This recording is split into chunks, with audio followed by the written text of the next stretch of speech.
Genesis 29. Then Jacob went on his journey and came to the land of the children of the east. He looked and saw a well in the field, and saw 3 flocks of sheep lying there by it. For out of that well they watered the flocks. The stone on the well's mouth was large. There all the flocks were gathered. They rolled the stone from the well's mouth and watered the sheep, and put the stone back on the well's mouth in its place. Jacob said to them, "My relatives, where are you from?" They said, "We are from Haran."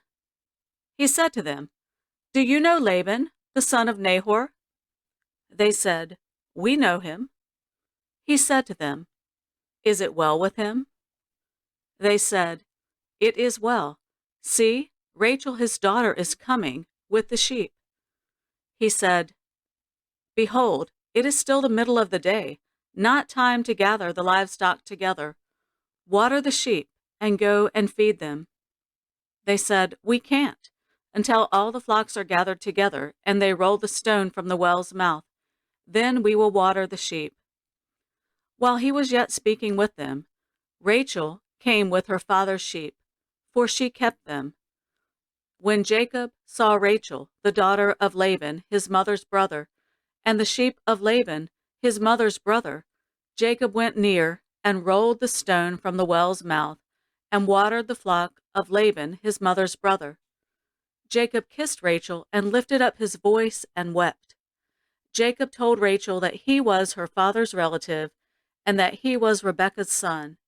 She ran and told her father.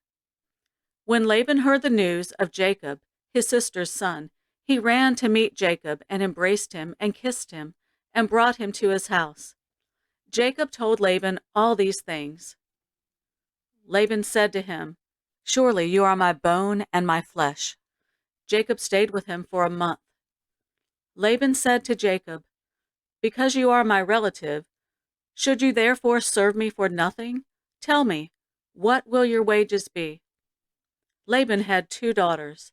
The name of the elder was Leah, and the name of the younger was Rachel. Leah's eyes were weak, but Rachel was beautiful in form and attractive. Jacob loved Rachel. He said, "I will serve you 7 years for Rachel, your younger daughter." Laban said, "It is better that I give her to you than that I should give her to another man. Stay with me." Jacob served 7 years for Rachel. They seemed to him but a few days, for the love he had for her.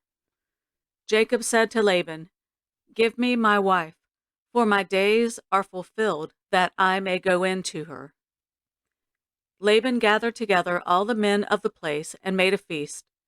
In the evening, he took Leah, his daughter, and brought her to Jacob. He went in to her.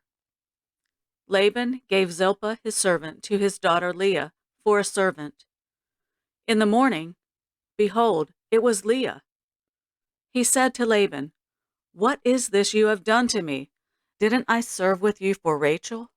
Why then have you deceived me?" Laban said, "It is not done so in our place, to give the younger before the firstborn. Fulfill the week of this one, and we will give you the other also for the service which you served with me for 7 more years." Jacob did so, and fulfilled her week. He gave him Rachel, his daughter, as wife.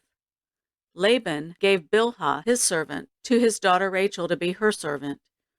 He went in also to Rachel, and he loved also Rachel more than Leah, and served with him 7 more years.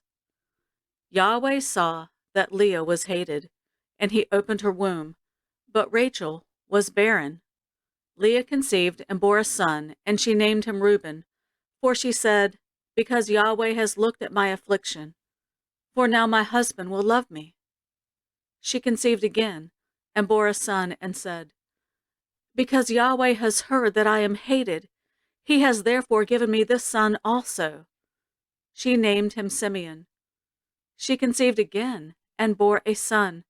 She said, "Now this time my husband will be joined to me, because I have borne him 3 sons." Therefore his name was called Levi. She conceived again and bore a son. She said, "This time I will praise Yahweh." Therefore she named him Judah. Then she stopped bearing. End of Genesis 29.